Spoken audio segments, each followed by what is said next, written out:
You are now listening to the smooth sensations and high vibrations of Alex, host of the best relationship channel on YouTube. Alex, drop them gems on us. What's going on, y'all? It's your boy Alex. Shout out to the Elite Fleet. Make sure you like and subscribe so you can become a member of the Elite Fleet. And it's been hot as hell out here, so it's been kind of hard for me to get y'all a lot of content. Alright, because the AC's been blasting in the damn house because it's been so hot. It's been a heat wave, and the AC's blasting out here, but it's actually quieter out here than it is in the house. So we gonna cook, alright? Also, make sure you guys check the community tab because Alex Sportsbook and Sports Talk is about to drop this week. I'm gonna be telling y'all what to bet on to make y'all some money, and we're just gonna be chopping it up about sports in general. I might even put a few college football 25 playthroughs on it. I don't know yet, but that's gonna be posted in the community tab. But that's not what we're here to talk about right now. What we're here to talk about right now is reset relationships as usual. And one thing I definitely want to reset you guys from, because these podcasters have been lying to you. A lot of these men have been using these talking points for years, and it is an old, outdated talking point. And from this video going forward, I do no longer want you guys to subscribe to that talking point. And that's the fact that men should be dating women who don't have a lot of money, or it's better to date women who don't have a lot of money or aren't successful. This is one of the biggest lies told to modern men. And this is going to set you up for failure. Alright? You guys have to realize, alright? Is there a lot of negativity that comes with feminism? Mainly third and fourth wave feminism. First and second wave were fine. Yes, there's a lot of negativity.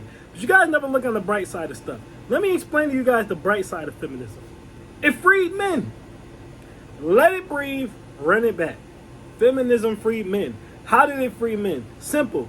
Men back in the day used to complain about not even being able to get a crumb of coochie, right? They couldn't get a crumb of coochie. You had to marry the woman, and you had to go to her father and ask for her hand in marriage. And to get her hand in marriage, you had to prove that you had 5 acres and the mules, or 6 figures, like you guys complain about all the time. You had to prove back in the day that you had 6 figures or the ability to provide. And you had to prove that to her dad, who was logical.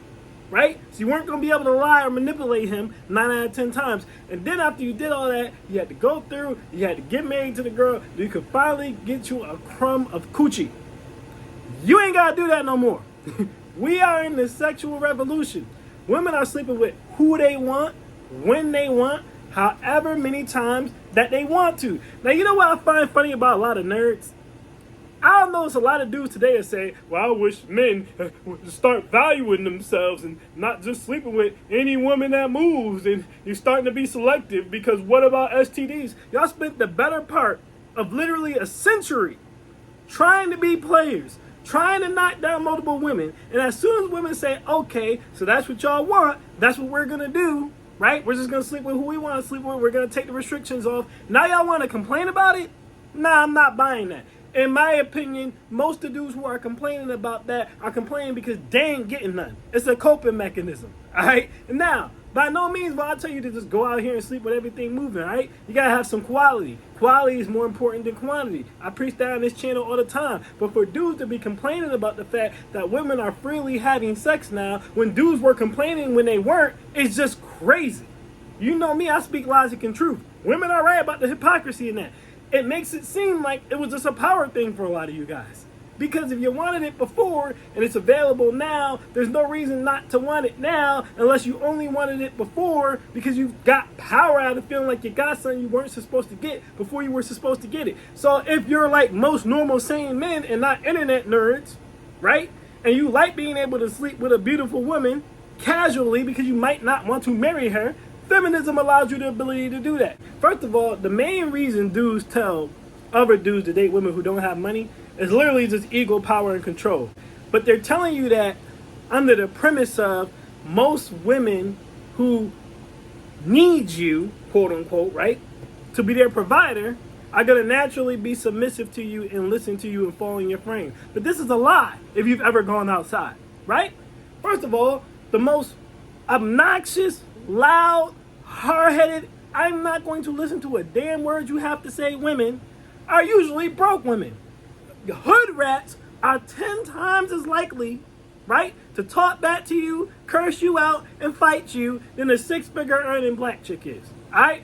A redneck or a hillbilly white woman is 10 times more likely to shoot your toes off with her shotgun than a six-figure earning white woman is. All right? Latina, whose brother is a Latin king, all right, who don't work for nothing, don't got nothing. She comes from the hood in the Bronx or something like that. Is 10 times more likely to cut you up with her knife. She's way more likely to cut you up with her knife than a Latina who's making six figures or more. All right? That's what you guys have to understand. An Asian woman who's trying to hang with the low-bearing fruit, the Asian woman who out here busting splits and twerking, is way more likely to not listen to you and cause you problems than the Asian woman who's a damn doctor. Guys, even if you go into retail stores, right? You go into a retail store. Who's usually cursing out the people at retail stores? Broke people. You know why? Because they ain't got no money. You go into a Verizon store, right? Or you go into a T-Mobile, there's almost always someone in there who's broke, who can't pay their bill, trying to curse out the person behind the counter because they can't pay their bill. You go in the customer service lines at Target and Walmart. There's a whole bunch of people in there yelling and screaming, trying to get their money back because they brought something that they couldn't really afford. You don't see wealthy women really doing this like that. You just don't. You just don't. Got low value women, like leftover low main women, not the ones who are doctors, right? It be the refried bean Rachels, all right? Not the Rachels who are lawyers. It be the Pukianas, all right? Keishas who are doctors, all right? It be the, I don't know what's a hillbilly white girl name, the Mary Sues, all right? Mary Sues who be acting up most of the time. It don't be Emily. Be the low value women. I'm telling y'all, it be the leftover low mains, the refried beans, ratchet Rihannas, and it be the hillbilly Hannahs. They be the ones who be cutting up the motor. Feminism allows you the ability to not have to pay all her bills. Let that breathe, run it back. Feminism has allowed you the ability to not have to pay all her bills. You can actually have an equal partner now. It exists. Alright? Nowadays, if you got enough swag to you, right? You got enough masculinity to you, you can get a woman to take care of you. Dudes do it all the time, especially black dudes. I don't recommend for various reasons, but it does happen now, especially due to feminism, right? So now it's more money in your pocket, more money for the whole damn family because it's two incomes coming in. Now, to be fair, the economy has kind of adjusted for that, which is why everything is higher now. But the point is that I'm trying to make is it's no longer just your burden to be able to pay for everything. Now you have someone else who can pay for stuff too. Now, the next thing you guys are going to say, which this is a lie, by the way, is, well, it doesn't matter if she has her own money because she still doesn't want to go 50-50 and she still doesn't want to pay for anything. She's not going to take you anywhere. She's not going to spend any of the money on you. Again, I know too many dudes. I don't recommend this, and the dudes are bums, but I know too many dudes, especially black dudes, who literally live in their woman's house. They drop their woman off to work and drive her car around all day because they do not have one. Some of them even cheat in it. Not condoning any of this. This is the stuff I've real life witnessed, and I know most of you have. So when you say to me they won't spend any of it on you, you don't see all these women out here taking care of dudes. Let's go a step further. You've been subscribed to this channel for a while. You've seen women take me to sit front row at sporting events, NBA games, right? The woman took me to the U.S. Open. All right? You've seen me sit front row at concerts. All this stuff paid for by women, all right? Now, I pay for things too. I've taken women to Philadelphia. I've taken women outside of the country, things like that. But my point is, y'all making an argument to me, oh, well, it doesn't matter what she has because she's not going to spend it. Well, on one side, I see dudes literally being taken care of by their women. On this side, anyone who's subscribed over here, I've seen women spend plenty of money on me. These are hundreds of dollars, all right? These are hundreds of dollars. This is not cheap stuff. So when you're saying to me, well, it doesn't matter if she has any money because she's not going to spend it, what you're really saying to me is, right, I'm a low-value dork. I don't want to do the work to become a masculine man. I don't want to do the work to be financially stable. Right? I don't want to come out of my shell. So if I come out of my shell, I have the ability to socialize and be social. So I have social currency. I don't want to do any of that. I just want to sit in my house, play the game all goddamn day, make barely enough money to pay my bills, and hope a crumb of coochie falls on top of me. With no social skills, with no masculinity, and without financial stability. Because if you have that, women spending money. I promise you they are. I promise you they are. Alright? Multiple examples of that. So now you're in an era where you don't always have to be the one to take someone on dates or be the one to do something nice. A woman with money can do something nice for you. She can take you out sometimes. She can look out for you. Let's go to the big ones, right? The main thing dudes complain about all the time. You hear alimony, child support, right? Oh, I don't want to pay alimony. Oh, I don't want to pay for child support. Even though most of y'all is broke, so I don't know why y'all worry about that so much. But I digress. If you date a woman who makes her own money, right? You ain't got to worry about paying her alimony. You ain't got to worry about paying her child support. Why you ain't got to worry about her paying her alimony and child support? Because she has her own money. If you have a child with a woman who makes $75,000, right, for example, and you make $50,000, your child support is going to be it's not even going to matter to her. She's probably not even going to want it. She probably won't even get it. You might be able to get child support from her. Well, that would assume you want to take the kid, which most of you dudes don't want to do, which is a whole nother conversation, because I already told y'all, really, in most situations, if you're going to be in a single parent situation, the kid's better off with you than it is with the mom, but I digress. I know most of y'all don't want to do that. Either way, you can take the kid from her, put her ass on child support, right? Or you can put her ass on alimony, right? You date a woman making six figures or 75,000 or something like that, the likelihood she's going to go to court and clean your clock is slim to none. Slim to none. She's not going to be able to do it because the judge is going to look and be like, well, you make more money than he do. Why would I give you all the money? And I know some of y'all are going to say, well, Alex, the courts aren't fair. The courts aren't fair. But y'all haven't been paying attention. I have examples of this all over my channel as well, of how much and how often since the rise of feminism, women have been having to pay out to men. We talked about it with Kelly Clarkson and how much money she had to pay out. We talked about it with Mary J. Blige and how much money Mary J. Blige had to pay out. So the arguments that women won't have to pay you anything even if they have money, obsolete in 2024.